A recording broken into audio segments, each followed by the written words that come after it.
For the information, by the way, this webinar will be recorded, and it's already been recorded. So I know that Google have already got your permission and approval, but quick reminder for everyone.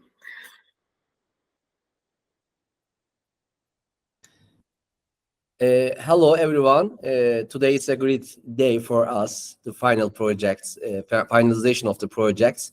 Thank you for the attendance for the Maddelana, and also the dear other guests, and also our partner, Cristina, also is here. She is here. Thank you so much. The Smart Hospital project is, very, very enthusiastic and a good project for us. We have learned a lot of things, especially in the EU perspective. We have learned and we have developed ourselves very well. And thanks to all partners, also the Smart Hospital partners who has supported to us in that sense. And welcome to all. Yes, I will give my words to the project coordinator, dear Meriç, Ezgi Meriç. Please continue. Thank you so much for all. Hi again, everyone, and thank you, Kemal, for this brief introduction. So let's start, if you don't like to, because I think people are going to come, but it's going to be a very quick introduction to everyone. So let me quickly share my screen to show you how this webinar will proceed. So just a quick screen sharing time.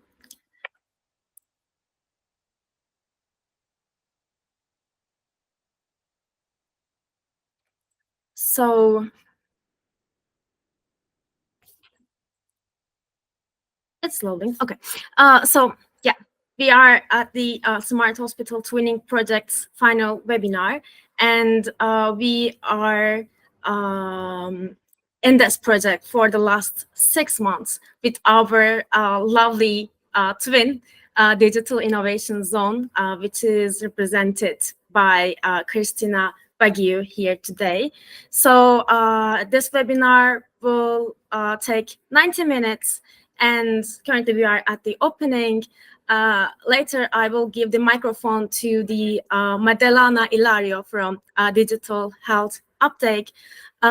She's going to be talking about the other DHU twinning projects and success stories, and the whole aim of this twinning project. And later, me, Ezgi, and my colleague Kemal will be sharing the project's overview and what we have tried to do in this 6 months and before. And later, Cristina from Digital Innovation Zone from Romania will talk about the differences and different adaptations between two countries, Turkey and Romania. And then Mr.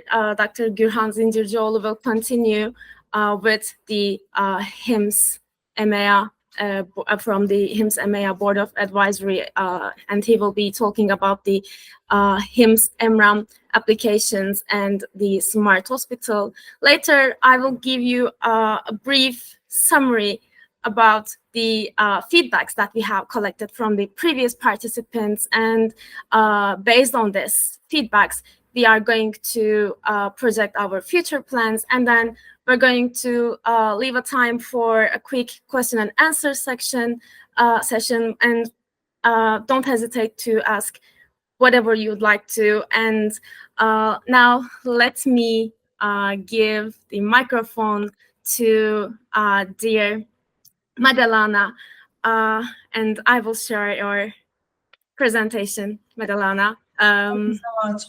There you go. Okay, so before going into the DHU twinnings, let me first of all thank you and for the invitation and congratulate you for the organization of this event. I would like to give you a short overview of how the digital health uptake twinnings were conceived and further implemented. So if you can give me the next slide, you can see that DHU twinnings are not something that is born out of nowhere. They are rather the evolution of an approach to the twinnings, where we are trying to address a gap that we all live when we finish our innovation project and are left with some technologies that we didn't have at the time to finish exploiting and to transfer into current service provision. So what we did progressively along these different CSAs was try to give a more in-depth look at what happens when an innovation is produced in a European project, and how we can exploit twinning schemes to ensure that subsequent and coordinated steps can facilitate knowledge exchange, so without reinventing the wheel and just supporting structured transfer of innovation, but allowing time for the adaptation of these innovative tools to facilitate adoption partially and totally. And we will see that this adoption depends a lot on the stakeholders that are involved into the twinning collaborations and twinning partnership, because the limiting factor is the capacity building across a number of diverse stakeholders that do not only include people on the technical, technological, and clinical realm, but they also span to the organizational side and to the economical and financial sustainability that is needed to ensure that large scale up of the technologies can be endured and can be long lasting. Next slide. So these are some examples that were look at the past. So if we were during the previous partnership, we were working on a European project that was rather innovative and was called Persila, focusing on the prevention of frailty in community dwelling older adults. From this project, we were very delighted because many successful results were achieved, but we were also very frustrated because we closed the project with the awareness that there was a need for other tools before we could fully achieve our strategic objectives, because we needed tools that were simpler and could be digitally supported to identify precautiously older adults in the community for prevention of frailty. This is just an example. And from this project, there were a number of challenges, unmet challenges that were emerging from our results. And we decided to take advantage of some early twinnings opportunities that were available at the time. And we used several of them to pursue separately the different challenges in the field of the tools to identify frailty in community dwelling older adults, the tools to strengthen capacity of food and nutrition, people involved in food and nutrition for older adults, including chefs, to address the nutritional needs in settings that are specifically challenging, like nursing homes and hospitals, and where, due to inadequate food and nutrition, these older adults become more frail. Or we also had another twinning that was focused on an app that was supporting adaptive physical activity targeted towards specific functional capacities. Or we had other example that is a tool to allow the identification of mild cognitive impairment, or another one focusing on the prevention of a risk factor for asthma, that is allergic rhinitis. So you see that all this group of twinnings was spinned from a European project, but the project is embedded into an ecosystem. So these are not separated projects. And the reason why we could deploy these separated twinnings, but we could keep them coordinated, was because they were deployed inside an ecosystem, a local ecosystem. Next slide. the different, the twinnings I showed you followed different trajectories. This, for example, mask air twinning was dedicated to scale up and up that was supporting self-monitoring of allergic rhinitis symptoms following a specific therapeutic prescription. And these self-reports from the patients were made available as a knowledge base to the clinicians to modify and to titrate the therapy, and could much better improve the effectiveness of the prescription in terms of quality of life for the patient. This kind of twinning supported a change management in the way clinicians were handling their patients. So the different trajectory, each twinning had a trajectory that was achieving a different type of impact depending on which was the implementation scenario of the specific tool that was being exchanged. Next slide. This is another twinning trajectories. Here, we were focusing on the app supporting adaptive physical activity. Now, this app by itself is a very nice and interesting app, but its interest for the public health system changes and increases when it becomes integrated into a preventive diagnostic therapeutic pathway for multimorbid older adults, and it could be also used and exploited for multimorbid patients of any age, because the scientific evidences now are piling up, showing that adapted physical activity can be tailored upon specific needs. And as now we have the tools to monitor the patient in terms of heart rate, blood pressure with wearables, plus we can monitor the exercises that are done through the app. We can better coordinate the therapeutic plan, including adapted physical activity and drugs, in an overall One Health perspective. So this is another way a specific twinning is being framed and is generating impact, and through the exchange of a good practice, the adaptation, because the tool was translating from Dutch to English to Italian, and then made interoperable with local healthcare record. So there are several steps that have been supported by several twinnings that were coordinated inside a local ecosystem. Next slide. This is another twinning that was focused on the adaptation of a tool that was set up in Ireland for the identification of mild cognitive impairment. The reason why this tool was changing the care paradigm for cognitive impairment is because this kind of tool is not only digitally supported, but is very sensitive and specific to allow early identification of cognitive impairment and allowing early intervention of lifestyles through adapted physical activity, healthy nutrition, social interaction, and gamification layers supporting cognitive function, cognitive exercises.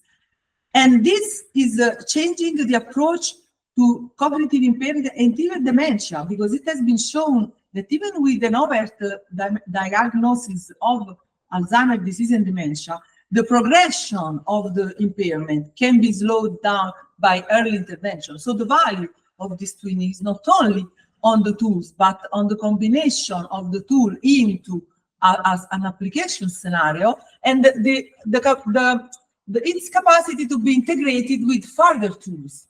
One more slide, please. So this DHU is a new course for twinnings, because we identified also further steps and further features that could be helpful to push the exchange of good practices for their scale up towards broader populations. And so, please, next slide. There are some preliminary results, because you all know you are closing your twinnings these days. So it's very important that we make further reflection on the results, but we already have some evidences emerging from the reports. Go on to the next slide. And some figures we have been awarding 8 twinnings. Most of them started between November and August. They roughly lasted 6 months each. There were 9 originators and 11 adopters from 9 countries. So it's interesting to see that for some twinnings, the adopters were more than 1, and these were very interesting and very interactive twinnings. There were several countries involved, including Turkey and Romania, and 7 twinnings already finished. The targeted targeted technologies were including digital tools supporting integrated care, methodologies supporting living labs, toolkits for the detection of cognitive decline, and we had also tools to manage safety among cancer survivors. And there were some twinnings also targeting policy frameworks. You can imagine that depending on the type of actors exchanging the twinning experience, there were different levels, different layers of twinnings. If you had region and region exchanging, you are exchanging strategies, you are exchanging policies. So it's a different type of twinning, and also the way the twinning tools is exploited and implemented varies. The same is also if you have a twinning where 2 companies are exchanging knowledge, that can be a strong push to develop a new tool that can find a totally novel market that can be deployed at scale later on. So next slide. These are the emerging highlights across the twinnings, and you can see that these are common points that have been emerging by your twinnings. First of all, there is a switch in the roles. So there is a mutual exchange of knowledge. The distinction between adopter and donor of the tool, of the knowledge, is only academical, if you allow me, because it's just to structure the twinning. But as a matter of fact, most twinnings recognized that the exchange of knowledge was reciprocal. So this is very important because it's an added value for the twinnings, as it multiplies the effects and the impact of the twinning, fostering collaborations. Another element that has been emerging by all twinnings is the opportunity to identify several collaborations areas that could be followed up by the participants independently of the availability already of a further financing projects or any other things. And this is very important because this roots knowledge and generation of identification of new challenges and roots to the new developments of a tool into solid ground. So this is a very solid ground for future European collaborations in the environment of Horizon Europe. And another common acknowledgement was that feasibility evaluations and SWOT analysis were often used by the participants to create strategic plans that could be further deployed to structure subsequent collaborations. So these are 2 tools, 2 elements, 2 approaches that were appreciated across the different twinnings. Among the key success factors, there was the stakeholders engagement. Stakeholders engagement that is implemented through site visits, through workshops, webinars, and any other knowledge exchange, because innovation, a friend always says, innovation works at the speed of trust. Trust is among people. So if twinnings help people to get to know each other and engage local stakeholders into international activities, expanding the local ecosystem, this is a very valuable aspect. And finally, there are very practical support that are provided by the twinnings, that are the documentation, the templates, and all the elements that have been provided by DHU to the twinning participants that have been facilitating and fostering the activities of the twinnings. Next slide, that is also my last one. Some preliminary hints into the impact. So far, we have been looking at the three main impacts of the twinnings across the different twinnings. One is on capacity building. All twinnings have given access to the participants to open access training materials. So they have been exchanging training materials, but these training materials will be made available also to other people. So this is very important to build a sort of libraries that can openly be, that are evidence-based, based on the ground, and can be further exploited at local level or also at international level. There are a number of considerations emerging that are context-specific. We know that the adoption of digital solutions have very strong sociocultural elements, and this is linked to the change management that the introduction of any innovation into a system determines. So it's very important to be aware of the sociocultural and ethical considerations that are very typical of that context, because this is very helpful to other people from the same context or from other contexts to deploy their own plan. The impact on the services. Needless to say, there has been an improvement of healthcare services for remote areas because they can more structurally access services also available at other sites. There is improved integration and coordination of healthcare services, reducing fragmentation, and there is improvement of the quality of care for some specific groups of patients, such as cancer patients, older adults, and others. There is also an emerging impact on strategies. This is because in the first stage of the twinnings, most of the twinning participants have been carrying out comprehensive analysis on their information system and on the service delivery models. So this has been enriching the awareness also of the local participants on their capacities, and this has been contributing to sharpen the strategies and their implementation. Another good point has been the opportunity to engage local policymakers, because the twinning has an international visibility. And if there is even a light chance to engage with the local policymakers, that can make a big difference in the follow-through of the achievements of the twinning. And finally, there are a number of interdisciplinary collaboration and cooperations between formal carers and informal carers have also been ignited by, in most cases, of the twinning. This is why the element of stakeholders engagement has been so relevant for all the twinnings. So next slide, and I thank you so much for your attention, and I'm here to ask any questions. As you see here, you have the different levels of learning. The macro level is the regional level. The meso level is the level where you have an entire organization adopting and deploying a specific approach or protocol.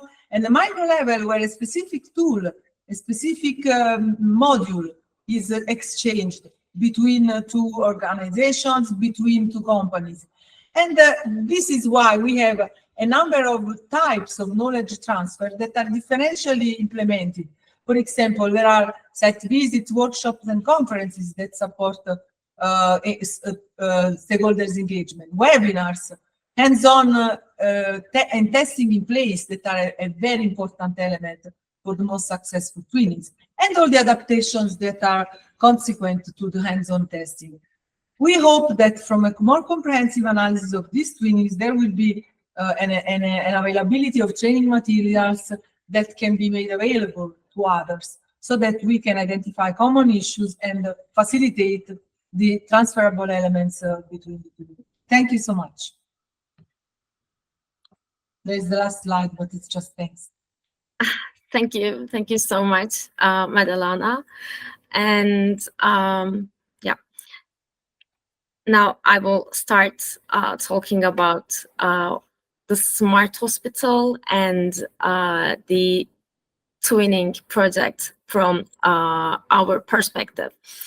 So let me quickly start with what is smart hospital for the ones who doesn't know yet.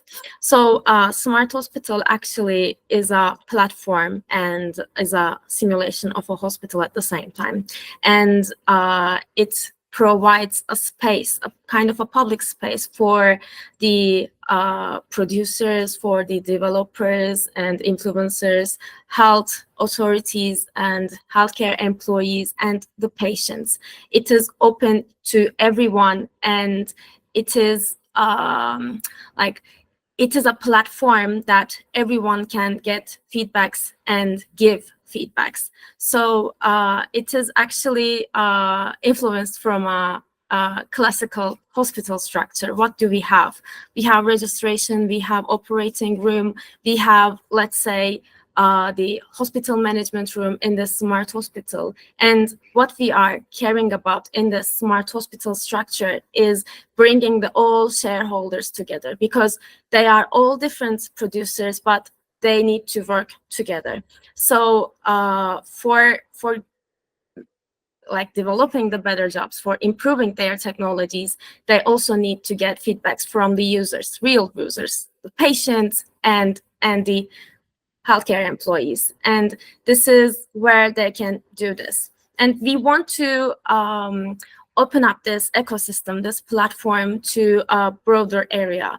And thanks to this twinning project, we have got twins with our partner, Digital Innovation Zone. And we have determined the interoperability as the key challenge of this, let's say, today's health systems. Interoperability was in the main agenda of the EU Digitalization Commissions, and when we look at the health systems, we obviously see that it is a problem for everyone. When you talk to the healthcare employees like physicians, nurses, they talk about how it is important to have a usable softwares for their jobs. And when we talk to the patients, they also talk about the needs to improve the hospitals to provide them a better care, and they need more digital literacy. And when we talk to the sector, we see that, well, they need more communication, they need more network, and they need more bridges to connect them with the other providers to make more partnerships. So when we look at to the hospital, to the simulation, let's say, where the data moves from, like the data moves to different places and it happens at the same time. So let's say that a patient comes to the registration and then it's direct to the emergency, and then maybe they are sent to the laboratory and radiology, and all this process encapsulates different data transfers, because it's not a linear road. It goes further, it goes back, and all this data should be protected, should be secured, and should be transferred all the same at the same time. So when we check to the problems, we see that there was a quite problematic market fragmentation. This required very different vendors, very different producers, developers to get together to just make one technological improvement at a hospital. And you can imagine how many technological advancements are required in a single hospital. And when we think about the national level, this is much more complicated. So maybe if we can provide a single platform which they can share their experiences, catch up, and get feedbacks from each other, they might be really fascinating process for the healthcare technological developments. And we also realized that a more coordinated governance is required, because the world is globalizing and the technologies are also require so many different origins. Like you might think of international company which is working in a single region, or a national company which is working in different regions. So in order to connect some standards, there should be a coordinated governance. Also, we realized that international cooperation was needed, and the need for comprehensive feedback mechanisms are lacking. So these were the universal problems, of course, but specifically for this project, our base was the lack of regulatory framework know-how for the Turkish market. Before starting the project, we already had an ecosystem. We had the smart hospital constructions, we have smart hospital physical simulation areas, but what we realized that okay, there was the technology, there was the knowledge, there was the experience, and all the companies got used to each other. They started working together, but there was a problem to go outside to the European Union. So there was a need to build a bridge. And then when we checked the Romanian situation, we realized that the Romanian government is trying to reduce the costs of the healthcare system, and this is made through the technology which smart hospital encapsulates. So for the sake of the good health, we said, okay, let's do this. Let's start this project. And so far, so far, as the consortium, as the originator, and as the adopter, we had different activities. I'm just typing down, like I wrote down a very little of them, but there are so many, but I don't want to make this quite long. So I just took the very basic ones and the very important ones. So as the consortium, we have exchanged knowledge and experience. We had the experience of like the creators of the Smart Hospital project. We knew how to bring different companies together, because there was this challenge that there was different companies producing the same technology, but in the smart hospital there should be only one. So we talked to these two companies, and also for the interoperability, they needed to work together. So we found ways to bring them together. One has highlighted the most improved project, other also exhibited a different product. So also the Romanian side had many information and knowledge about the Romanian health system, what they were needed, and what was the general situation and the capacity in the Romania in terms of like the producers and the startups as well.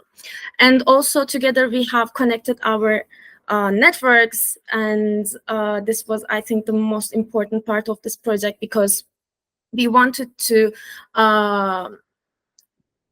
bridge our networks and let them get to know each other and let them recognize each other's success.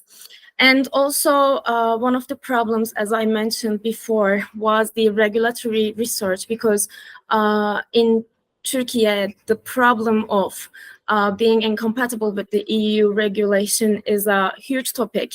And well, the regulation sometimes changes, and it's mostly tries to be in harmony with the EU regulations, but it's more to adapt for the Turkish side than the EU side.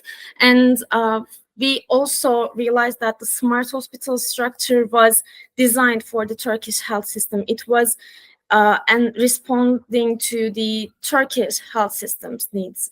For example, the registration was followed directly by the emergency room, because the most of the patients in Turkey are applying to the emergency room when they go to the hospital, even though we have a very successful appointment systems. Yet the situation and the needs for the Romanian side was different.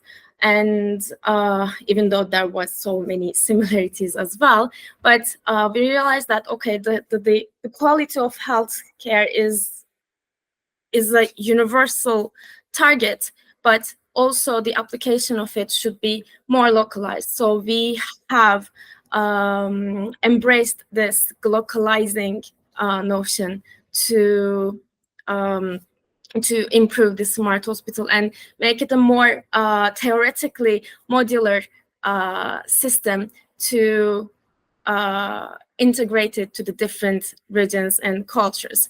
And finally, we have identified the sectoral needs of our own countries, and we have worked on the smart hospital to respond to these needs as well.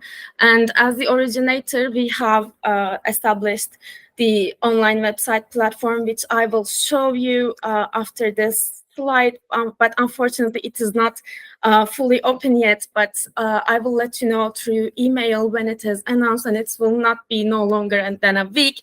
And through this website, every visitor will have the opportunity to see the last smart hospital projects and the companies and the products and the technologies, and they can also give us a feedback, and they can reach out to the companies. They will show their interest to the specific products, and it will be an open networking place. And also we have connected with different potential stakeholders and the partners through meetings, and I know that some of them are here. Thanks for coming here. And as the adopter, they have established a local smart hospital in the annual digital health conference, and this was a quite important step to localize the smart hospital structure, actually. And also they worked so hard to promote the project to their network, and they have organized a webinar which included smart hospital project, and we had a chance to show our project to the private hospital stakeholders. On the other hand, we had some challenges, such as visa problem. As the Romania was integrating into Schengen system, we couldn't have a visa for a month, and this month was the time where the annual digital transformation conference take time. And also we had some budgetary constraints, especially in terms of the website, and also we had some time limits because both sites were quite busy with some other projects, and we did our best, but we had some problems with making some milestones on time. But we also made prepared an interoperability report, which is available through this QR code, and I will quickly show how our website will be, let's say. So as you see, this will be the smart hospital website, and in this website, the visitors will be able to see all the smart hospital components, and they will see the profiles who are mostly interested in the smart hospital. Also, we are going to share our project steps because it's being in the DHU Twinning project was very improving in terms of our future plans. And also we are going to share our previous visitors, our stakeholders, and also we are going to be exhibiting the products here, and there will be a filtering system. So let's say that a hospital manager from Romania would like to make build a more digitalized service, inpatient word, and they will just click on the service, and they will see the technologies inside that room. Of course, not all the products are here yet, but I believe it will be ready in a week. And also, they will contact us directly from here. So thank you. I will stop here, and I will give the microphone to Cristina. It's all yours, Cristina. If you have any slides, I need to share them because I couldn't find a way to make you authorized for that, but yeah. Don't worry. Don't worry. Thank you, Ezgi. It has been a very great presentation, and you have been summarizing very well what we have performed so far together. Just to give a little more insight about what are our main challenges. As you said, it's interoperability. We are European Digital Innovation Hub as a structure, and our main focus is to enhance, to advance, to support the digital transformation of a lot of organizations, including the public hospitals. This has been a challenge from the start, because not because we don't have access or they don't have access to a diverse pool of technology providers, but because adding or replacing a tech solution inside an already operating environment is difficult or even impossible. So our drive, and this has been very well complemented by joining the Smart Hospital project, the Twinning project, is to create a pool of digital solutions that are fit for any sector, but especially for the digital health sector, that are made by design to be interoperable to other solutions, and to encourage the cooperation and collaboration between for example, startups that are developing a niche solution and more established organizations that already have quite a diverse pool of solutions for this sector. And as you were mentioning, we have tested this concept in Romania. We already understood the benefit of being interoperable by design and creating this collaboration ecosystem in our region. But we took the advantage of presenting it into practice inside our digital transformation annual conference, which is every year in March. And I hope you will be there next March with some of the Turkish partners. We didn't do anything very high tech and digital. We just created the concept as spots in a puzzle, and we invited there only the tech are having solutions are, as I said, interoperable by design. Well, this is all from my part. It has been a good experience for us. We intend to keep in touch with the Turkish medical ecosystem and the Turkish tech solutions for the medical ecosystem. Together with Ezgi, probably we'll be attending the HIMSS conference in December, and of course the invitation is also towards your partners to register and attend our conference in March. We have very good connections, national and European wide, based on our position as the unique European Digital Innovation Hub in the region, and also a part of European network of such EDIHs, which are quite relevant and are supported by the Commission and by the Digital Europe program to really implement digital transformation. So thank you, and looking forward to our next steps. Thank you, Cristina.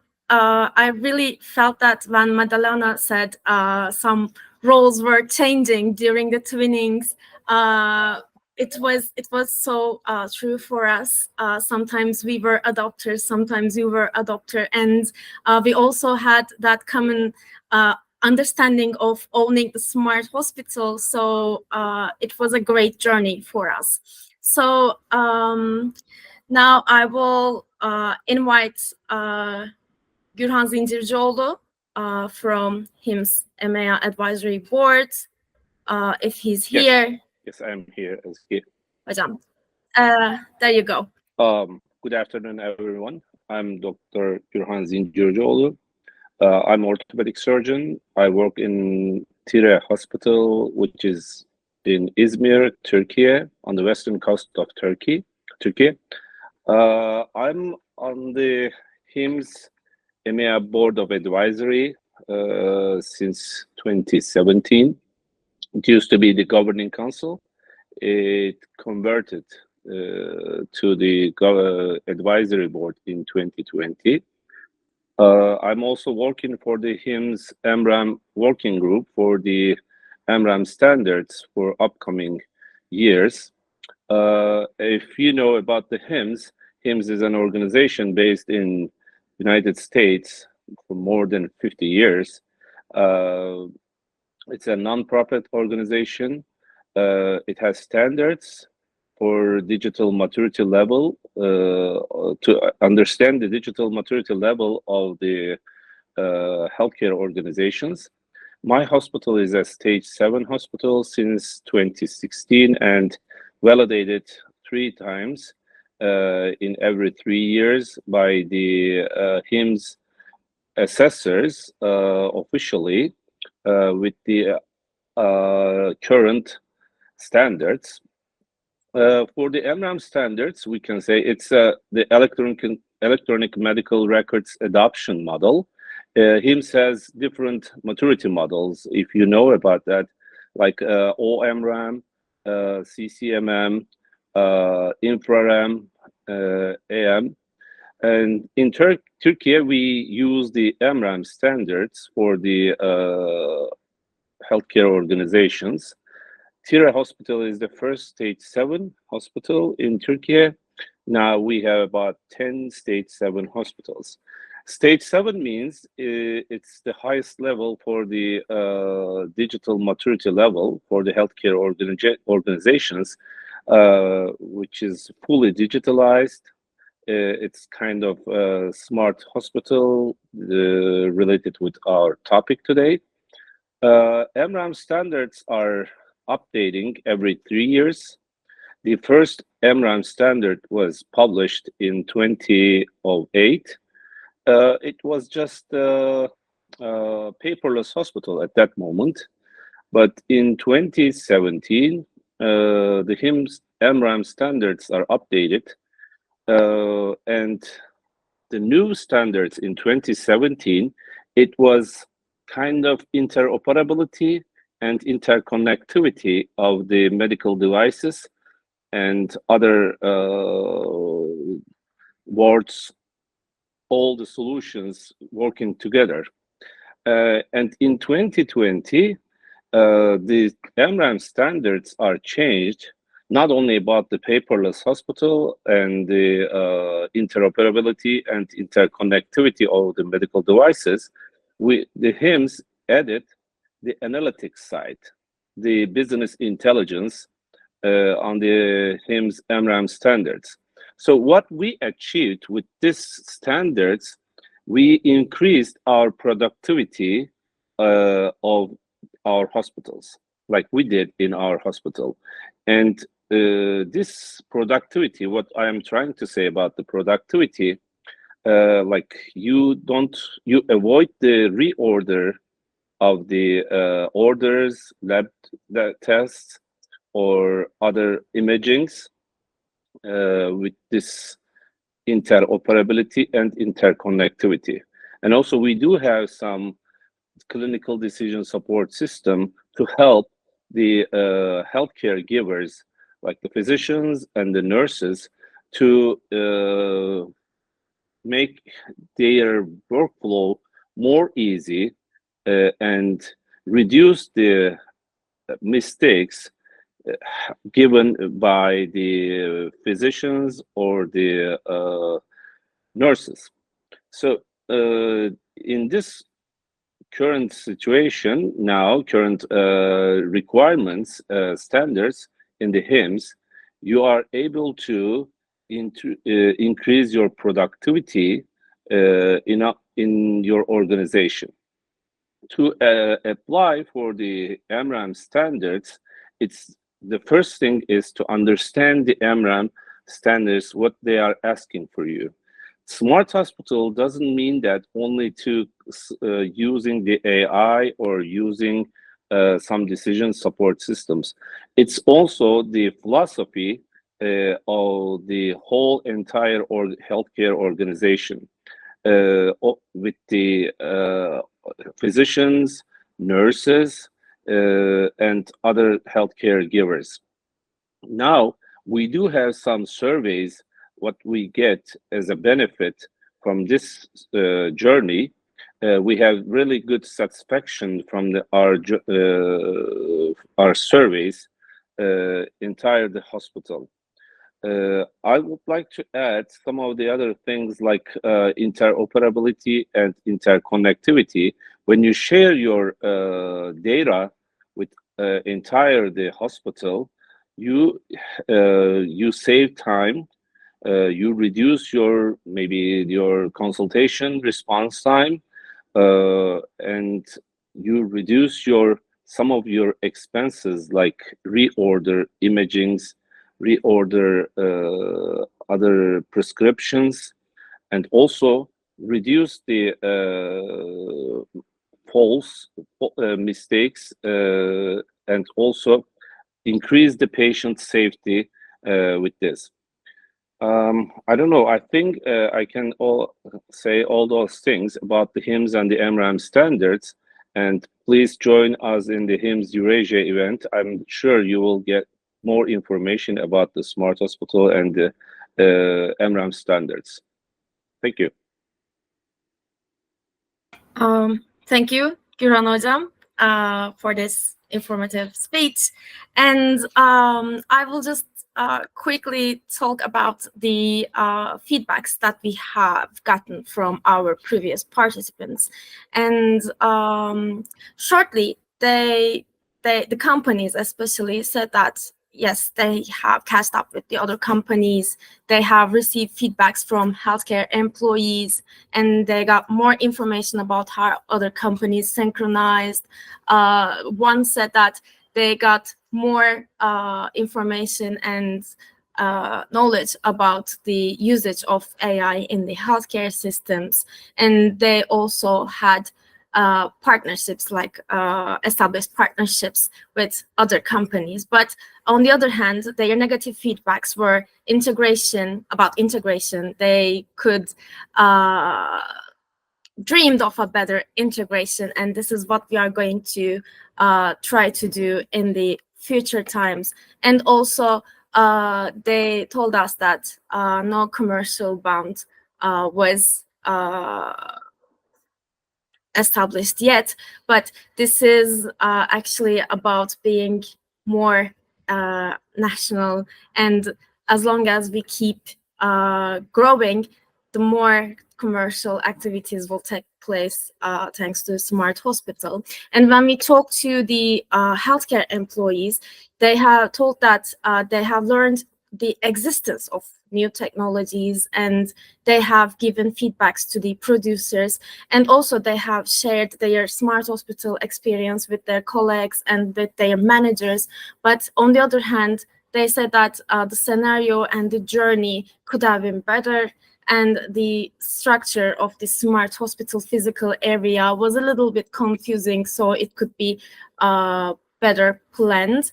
And when I asked for the keywords, they were not much remembered, such as interoperability or patient-centered care. But maybe this is something we should more focus on in the following Smart Hospital projects. So I guess all the speeches have been finished, and I would like to thank everyone who are here, who has spoken and who has listened. And if there's any question, we can get them.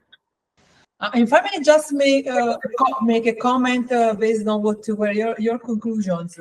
So you referred to the need to familiarize for your stakeholders with concepts such as interoperability, person-centered care. So there are a number of initiatives that are free to be accessed, that are organized by the reference site collaborative network.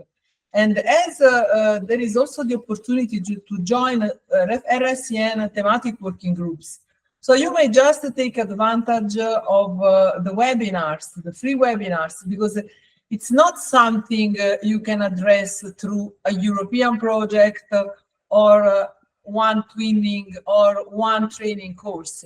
It's a matter of creating a local environment whereby people change their mindset.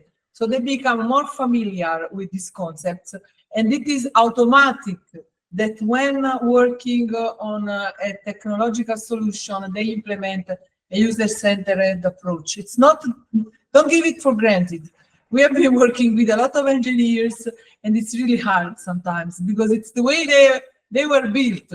It's the way we are built. We are built in segments, in knowledge segments. So it's very hard to reason in this holistic approach.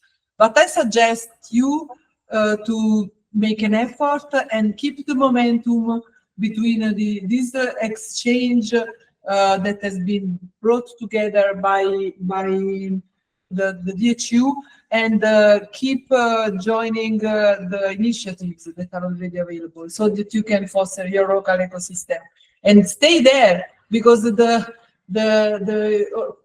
opportunities for international collaborations are not exclusively related to Horizon Europe initiatives. There are many initiatives that you can join.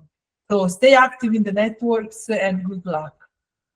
Thank you so much. Thank you so much for the suggestions, Maddelana, and definitely we will start implementing them. Is there any other question?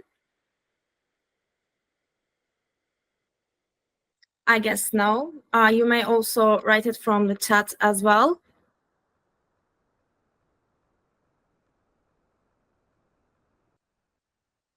All right. Then thanks everyone for being here, and bye everybody. Have a good holiday seasons. Bye bye. Thank you so much. Thank you so much. Thank you for your attendance. Thank you. Bye. goodbye.